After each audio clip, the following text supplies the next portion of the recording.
Haleluya, mari kita mulai. Saya harap saya tidak terlalu lama.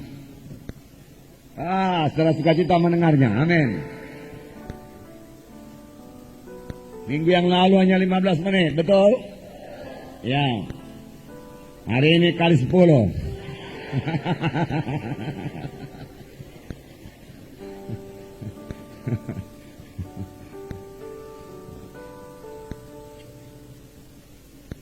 Saudaraku, tidak begitu lama. Kita harus cepat karena hari ini juga ada pengutusan, saudara. Haleluya. Mudah-mudahan tiap minggu ada yang diutus, saudara. Kota-kota dibuka. Amanat agung digenapkan. Amin, saudara. Kita harus terus mengirimkan para penginjil-penginjil untuk menggenapkan amanat agung. Kita semua mengetahui amanat agung berkata, pergilah kamu, jadikanlah semua bangsa muridku, dan baptislah mereka itu dalam nama Bapa dan Anak dan Roh Kudus. Dan ajarlah mereka melakukan segala sesuatu yang kuperintahkan kepadamu, dan ketahuilah aku menyertai kamu sampai kepada akhir zaman. Puji Tuhan, saudaraku. Dalam Kisah 1 ayat 8 dikatakan, kamu akan beroleh kuasa kelak. Kamu akan beroleh kuasa kelak apabila Roh Kudus turun atasmu, dan kamu akan menjadi saksi bagiku Yerusalem, Yudea, Samaria, hingga sampai ke ujung bumi. Amin. Biarlah kita memiliki visi, saudaraku, Yerusalem, Yudea, Samaria, kemudian sampai ke ujung bumi. Dan biarlah Tuhan mengirimkan orang-orangnya, saudaraku, yaitu hamba-hambanya, untuk melaksanakan visi ini. Amin. Yerusalem misalnya, kau saudara dari Tarutunglah itu, saudaraku, Jaya Tanah Batak. Kemudian Judea, ya masuklah, saudaraku, ke Simalungun sana, saudaraku. Ya, Samaria, saudaraku, boleh jadi ke Sumatera Timur ini, saudaraku. Ya, Indonesia ini, saudaraku, dan sampai ke ujung bumi, yaitu seluruh dunia. Amin. Bisakah itu kita laksanakan? Haleluya. Saya percaya kepada saudara, paling tidak kita punya iman buat itu, kita punya visi buat itu. Sebab banyak di antara saudara masih muda, saudaraku. Haleluya. Saudara bisa belajar, saudara, mempersiapkan diri untuk melayani, saudaraku, kemana saja Tuhan pimpin. Amin, saudara. Pujilah Tuhan, saudaraku. Dua firman Tuhan berkata, Tuhan Yesus tidak akan datang kedua kali sebelum segala suku, bangsa, dan bahasa mendengarkan Injil Tuhan. Bukan semua percaya, tapi mereka perlu mendengarkan Injil Tuhan. Nah, saudara, kita akan melihat satu sidang dalam Kisah Rasul, saudara, yaitu sidang Antioquia, yang memulai penginjilannya kepada orang-orang non-Yahudi. Sidang di Yerusalem melayani kepada orang-orang Yahudi. Dan menurut adat istiadat orang Yahudi, maka orang Yahudi ini, saudaraku, sangat dilarang bergaul dengan orang non-Yahudi, apalagi masuk ke rumahnya. Waktu saudaraku Petrus, saudaraku, mengunjungi Kornelius dengan petunjuk daripada Roh Kudus, Petrus mengatakan hal ini. Engkau tahu betapa kerasnya larangan kepada kami orang Yahudi untuk bergaul dengan engkau. Tetapi Tuhan mengajari aku supaya aku tidak membedakan atau serupa orang, dia katakan. Oleh sebab itu Petrus pun datang ke rumah Kornelius dan mengabarkan Injil. Dan pada waktu Petrus mengabarkan Injil, Roh Kudus turun, dan orang-orang di rumah Kornelius penuh dengan Roh Kudus, dan mereka berkata-kata dalam bahasa roh dan bernubuat. Amin, saudara. Puji Tuhan. Memang kalau kita mematuhi Roh Kudus, kita selalu berhasil. Kita melihat ini sidang Antioquia. Saudaraku, nanti saudara baca dalam Kisah Rasul sebelumnya, sebelum pasal 13 ini, bahwasanya sidang Antioquia ini terjadi karena anak-anak Tuhan yang dianiaya, yang lari dari Yerusalem. Kemudian sambil berlari mereka bersaksi, mereka tidak menyembunyikan identitas mereka. Mereka membawa berita-berita tentang Tuhan Yesus, dan Tuhan meneguhkan pelayanan mereka dengan jiwa-jiwa diselamatkan. Lalu jadilah sidang Antioquia, yang kemudian diajari oleh Paulus dan Barnabas, yang waktu itu bernama Saulus. Mari kita membaca dalam Kisah Rasul 13 ayat 1 sampai 12. Bukalah Alkitab saudara, Kisah Para Rasul 13 ayat 1 sampai 12. Oke? Mari kita baca. Saya baca satu ayat, saudara baca satu ayat dengan suara yang kuat, jelas dan terang. Pada waktu itu dalam jemaat di Antioquia ada beberapa nabi dan pengajar, yaitu Barnabas dan Simeon yang disebut Niger, dan Lukius orang Kirene, dan Menahem yang diasuh bersama dengan Raja wilayah Herodes dan Saulus.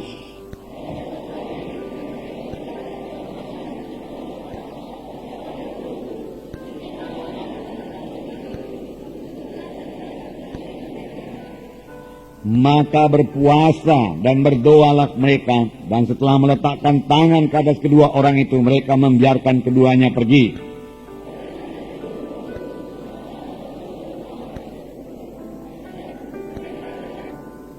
Setibanya di Salamis, mereka memberitakan firman Allah dalam rumah-rumah ibadat orang Yahudi, dan Yohanes menyertai mereka sebagai pembantu mereka.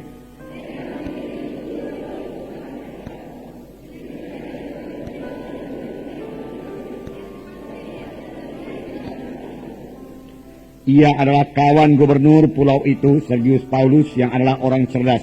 Gubernur itu memanggil Barnabas dan Saulus karena ia ingin mendengar firman Allah.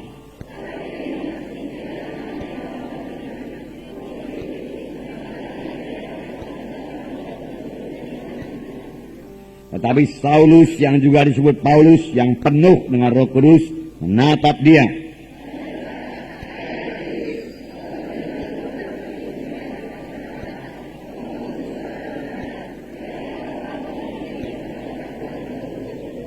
Sekarang lihatlah, tangan Tuhan datang menimpa engkau, dan engkau menjadi buta beberapa hari lamanya, engkau tidak dapat melihat matahari. Dan seketika itu juga orang itu merasa diliputi kabut dan gelap, dan sambil meraba-raba ia harus mencari orang untuk menuntun dia. 12 bersama-sama. Melihat apa yang telah terjadi itu, percayalah gubernur itu, ia takjub oleh ajaran Tuhan. Haleluya. Ya, kelihatannya sidang Antioquia ini diberkati Tuhan. Sidang Antioquia bertumbuh dengan pesat. Sidang Antioquia tidak kurang suatu apa. Sidang Antioquia baik-baik saja, saudaraku. Mereka memiliki di sini dikatakan beberapa nabi dan pengajar atau guru, yaitu Barnabas dan Simeon yang disebut Niger, dan Lukius orang Kirene, dan Menahem yang diasuh bersama dengan Raja Herodes dan Saulus. Jadi Saulus juga guru di situ. Sebelum dia jadi rasul, dia jadi guru dulu. Memang saudara, dalam sidang Tuhan perlu guru dan nabi. Amin, saudara. Firman Tuhan berkata dalam Matius 4 ayat 11, maka Tuhan menetapkan ya rasul-rasul, nabi-nabi, guru-guru, pemberita Injil, dan gembala-gembala, ya, untuk mendewasakan tubuh Kristus, mendewasakan anak-anak Tuhan bagi pekerjaan pelayanan. Jadi tugasnya rasul-rasul, nabi-nabi, guru-guru, gembala-gembala, penginjil-penginjil, mendewasakan anak-anak Tuhan, supaya mereka melayani. Jadi siapakah sebenarnya melayani? Anak-anak Tuhan, amin. Semua anak-anak Tuhan harus melayani, karena semua anak-anak Tuhan adalah anggota tubuh Kristus. Tiap-tiap anggota tubuh Kristus harus berfungsi, amin. Saya mau membacakan pada saudara dengan cepat Efesus pasal 4 ini, saudaraku. Ayat 11, saudaraku. Saya akan bicara hanya 45 menit saja, saudaraku. Dan ialah yang memberikan baik rasul-rasul maupun nabi-nabi, baik pemberita-pemberita Injil, maupun gembala-gembala dan pengajar-pengajar. Ayat 12, untuk memperlengkapi orang-orang kudus. Untuk apa? Memperlengkapi orang-orang kudus bagi pekerjaan pelayanan, bagi pembangunan tubuh Kristus.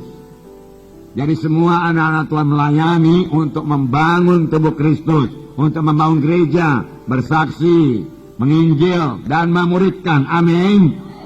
Sebabnya semalam Ibu Munte berkata kepada saudara-saudara harus punya murid. Nah, puji Tuhan karena saudara yang melayani, saudara kami melengkapi saudara. Puji Tuhan. Sampai sekarang saudaraku, nabi-nabi ini masih ada, saudara. Cuma beda aja dengan nabi-nabi dalam perjanjian lama. Nabi-nabi dalam perjanjian lama menuliskan firman Tuhan. Nabi-nabi dalam perjanjian baru tidak menuliskan firman Tuhan. Tetapi nabi-nabi dalam perjanjian baru juga sebagai nabi-nabi dalam perjanjian lama adalah seorang pelihat, yang katakan. Waktu dahulu perjanjian lama namanya pelihat, dia bisa melihat ke depan. Sama sebagai nabi dalam perjanjian baru, Agabus, dia bernubuat akan terjadi pada kelaparan. Dan memang terjadi pada kelaparan. Ya. Itu nabi-nabi, berarti nabi-nabi. Masih ada. Imam-imam masih ada apa enggak? Siapakah imam-imam dalam perjanjian baru? Kita, saudara dan saya. Ya, amin saudara. Ya, imam itu harus bisa memberikan syafaat. Jadi saudaraku, sidang Antioquia ini yang sudah diberkati Tuhan, mereka beribadah kepada Tuhan dan berpuasa. Beribadah artinya menyembah Tuhan, melayani Tuhan, saudaraku. Kalau kita mau melayani jiwa-jiwa, kita harus lebih dahulu melayani Tuhan. Amin. Beribadah di sini bukan berdoa minta ini, minta itu, minta berkat, tidak. Tapi mereka membesarkan Tuhan, memuliakan Tuhan, meninggikan Tuhan, menjunjung tinggi nama Tuhan. Saudaraku, mereka beribadah kepada Tuhan dan berpuasa. Dan apa saudaraku? Berpuasa. Ini yang sangat kurang kita laksanakan, saudaraku. Oleh sebab itu kita juga kurang mendengarkan suara Roh Kudus. Karena kita kurang beribadah, kurang berpuasa. Kita berdoa juga. Tapi ya, mudah-mudahan doa kita jangan lagi doa minta-minta saja melulu, saudaraku. Kita beribadah kepada Tuhan, kita menyembah Tuhan, kita melayani Tuhan, saudaraku. Itu beribadah kepada Tuhan. Dan berpuasa. Firman Tuhan berkata, maka berkatalah Roh Kudus. Setelah mereka beribadah kepada Tuhan, setelah mereka berpuasa, Roh Kudus mulai menunjukkan jalan, mulai menuntun sidang tersebut, mulai memberikan petunjuk kepada sidang Antioquia, langkah-langkah apa lagi yang harus mereka ambil supaya sidang bertumbuh. Saudaraku, sidang bukan hanya pada satu tempat saja, sidang harus menginjil. Saudaraku, berpuasa. Saudara, biarlah kita juga belajar puasa ini. Tidak makan, tidak minum, saudaraku. Ya, sebisa-bisanya 24 jam. Kalau saudara belum bisa 24 jam, saudaraku, tidak makan, tidak minum, silakanlah minum air putih sedikit, saudara. Saudara bisa tahan, saudaraku. Di kali berikutnya, saudaraku, saudara boleh kurangi minumnya, saudaraku. Lama-lama, saudaraku, dalam tempo 24 jam, saudara tidak perlu air dan tidak perlu makanan. Saudara bisa puasa dengan baik dan bersekutu dengan baik dengan Tuhan. Dalam puasa kita perlu bersekutu dengan Tuhan. Tentunya sidang Antioquia ini waktu dia beribadah kepada Tuhan dan berpuasa dia bersekutu dengan Tuhan. Itu sebabnya dia mendengar suara Roh Kudus. Amin.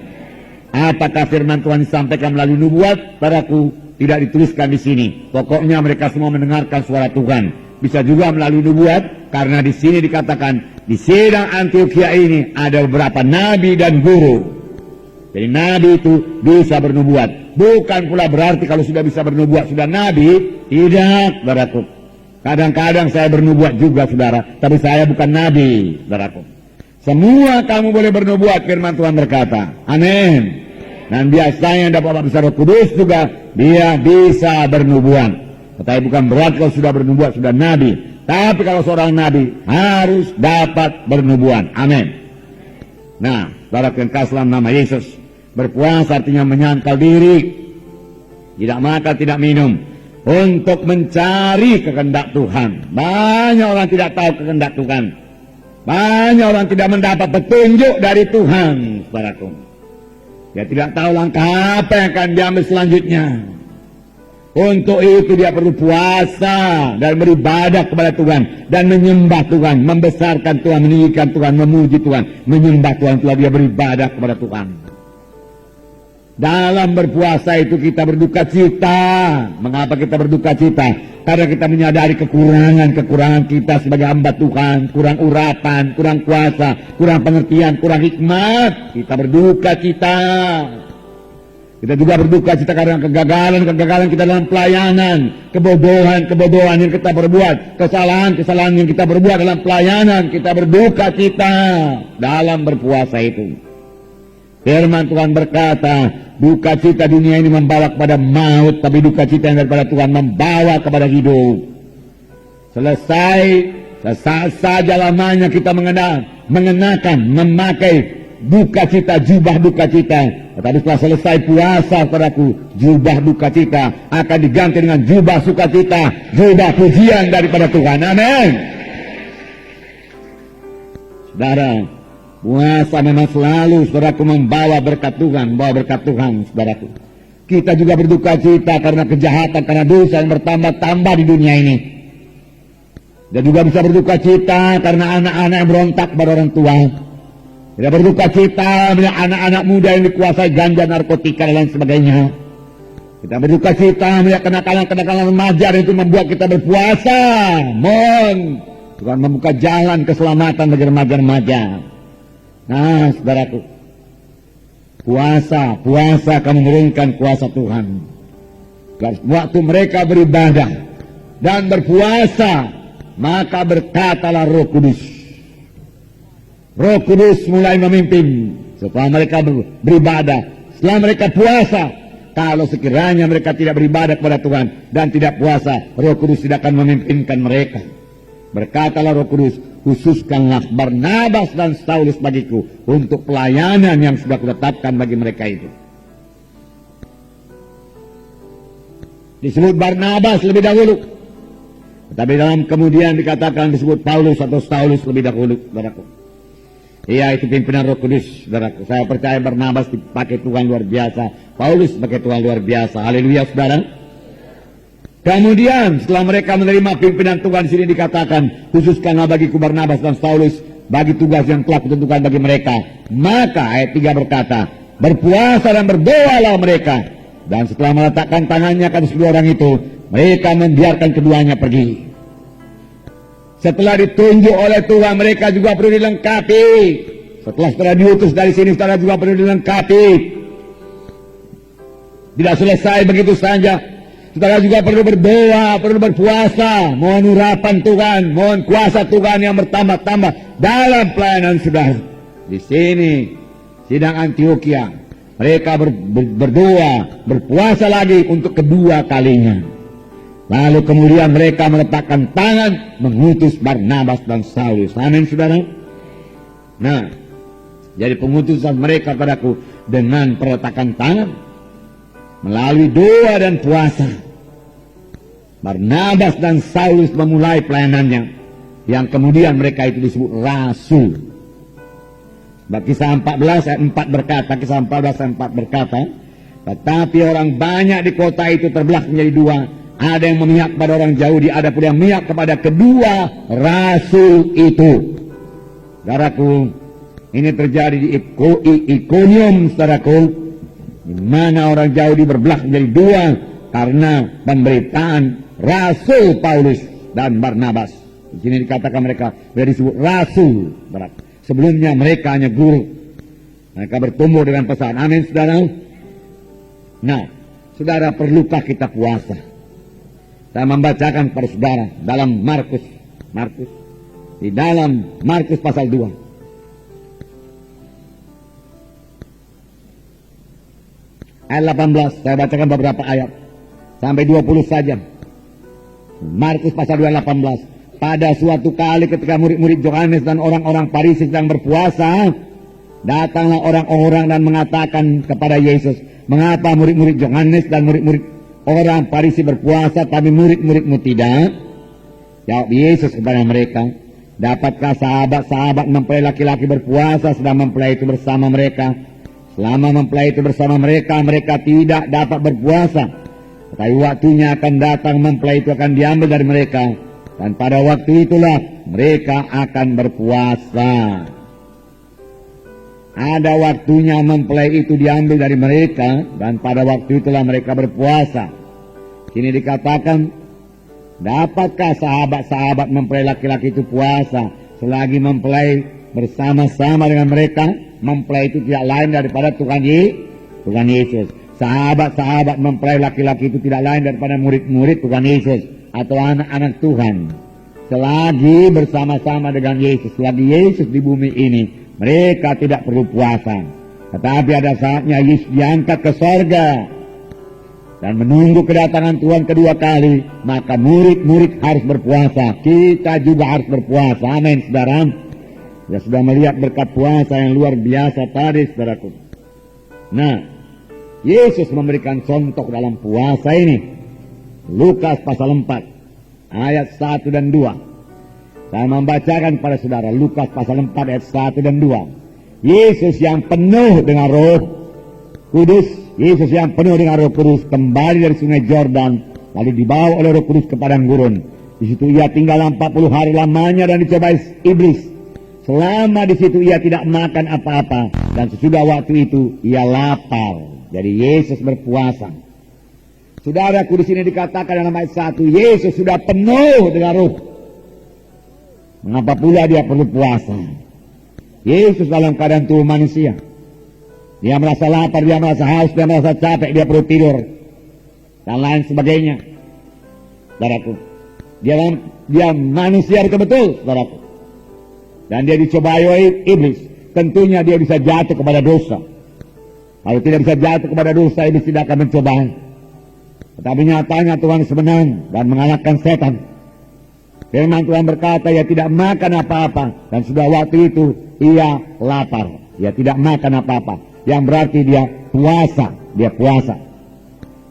Apakah berkat daripada puasa Tuhan Yesus? Dalam ayat 14, Lukas 4 ayat 14. Sesudah Yesus berpuasa, Yesus mulai pelayanannya dengan sangat berkuasa. Dalam ayat 14, dalam kuasa Roh kembalilah Yesus ke Galilea, dan tersiarlah kabar tentang dia di seluruh daerah itu. Tadi dikatakan dia hanya penuh dengan Roh Kudus, karena Roh Kudus beroperasi penuh dalam dia. Dengan kuasa Roh, dia kembali ke Galilea dengan kuasa Roh. Saudaraku, boleh jadi dia melayang dengan Roh Kudus, saudaraku, karena Filipus juga pernah diangkat oleh Roh Kudus, diangkat oleh Roh Kudus. Tapi firman Tuhan jelas berkata, dengan kuasa Roh sesudah dia puasa. Kuasa Roh Kudus menjadi begitu aktif setelah puasa. Amin, saudara. Nah, kalau begitu perlukah kita berpuasa, saudaraku? Perlu, sangat perlu kita berpuasa. Paulus banyak berpuasa. Ini saya bacakan hanya beberapa ayat topik firman Tuhan hari ini, bukan mengenai puasa. Satu topik saja mengenai puasa. Ada 3 perkara yang penting kita lihat pada hari ini. 1 mengenai doa dan puasa. Saudaraku, kemudian dalam 2 Korintus pasal 11. 2 Korintus pasal 11 ayat 27. Aku banyak berjilid lelah dan bekerja berat. Kerap kali aku tidak tidur, aku lapar dan dahaga. Kerap kali aku berpuasa, kedinginan dan tanpa pakaian, dan seterusnya. Saudara, di sini dikatakan pada Paulus juga lapar dan dahaga. Tetapi Paulus masih membedakan lapar dan dahaga dan berpuasa. Jadi Paulus berpuasa bukan karena tidak ada makanan, saudaraku. Ya, kalau tidak ada makanan dia katakan dia lapar. Dan dia dahaga, tidak ada minuman. Tetapi juga di samping itu dia berkata, kerap kali aku berpuasa juga, Paulus berkata. Dan kita tahu pelayanan Paulus sangat berkuasa, sangat berkemenangan, disertai Tuhan dengan kuasa dan tanda ajaib yang sangat luar biasa. Bahkan sabut tangan yang pernah dipakai Paulus pun dibawa ke tempat orang sakit, sanggup menyembuhkan orang sakit tersebut. Mujizat-mujizat yang luar biasa terjadi dalam pelayanan Paulus. Dan Paulus berkata, dia banyak berdoa, dia banyak berpuasa, dia banyak puasa, banyak berdoa. Amin, saudara. Nah, kalau rindu akan kuasa Tuhan, berpuasalah. Rindu urapan Tuhan bertambah-tambah, berpuasalah. Rindu pengertian yang bertambah-tambah, hikmah yang bertambah-tambah, pimpinan Roh Kudus, tuntunan Roh Kudus, berpuasalah, berpuasalah. Amin. Haleluya. Nah, puji Tuhan, saudaraku. Kemudian kita melihat dalam Kisah 13 tadi, petunjuk daripada Roh Kudus atau pimpinan Roh Kudus. Kisah 13 dalam ayat 4 dikatakan, dalam ayat 4, oleh karena disuruh Roh Kudus, Barnabas dan Saulus berangkat ke Selukia dan dari situ berlayar ke Siprus. Setibanya di Salamis, mereka memberitakan firman Allah dalam rumah-rumah ibadat orang Yahudi, dan Yohanes menyertai mereka sebagai pembantu mereka.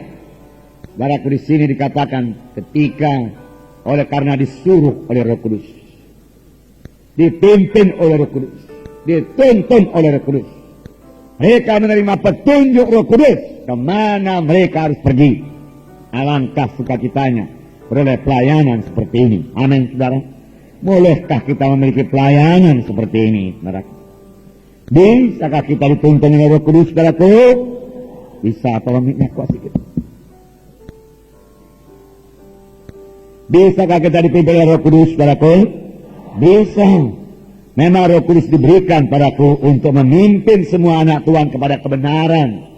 Untuk itu Roh Kudus diberikan.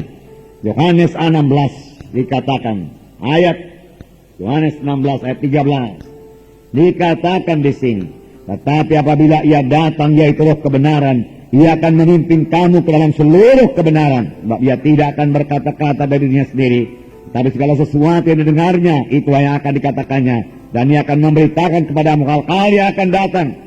Apabila ia datang, siapakah yang datang? Yaitu Roh kebenaran, yaitu Roh Kudus. Ia akan memimpin kamu ke dalam seluruh kebenaran. Amin. Roh Kudus mau memimpin kita pada seluruh kebenaran. Mana kita mau penuh dengan Roh Kudus dan dengar dengaran kepada Roh Kudus dan bersekutu dengan Roh Kudus. Untuk itu Roh Kudus diberikan dan memimpin kita pada seluruh kebenaran. Sebab ia tidak berkata-kata dirinya sendiri, tapi apa yang dengar daripada Bapa itu yang disampaikannya kepada kamu. Firman Tuhan berkata, saudara. Contohnya, saudara. Bukan hanya Saulus punya Roh Kudus, saudaraku. Dalam kisah 8 ayat 29 dan 39, Filipus saja pun dipimpin Roh Kudus. Kisah 8, ini sudah kita lihat berapa waktu yang lewat mengenai pelayanan Filipus.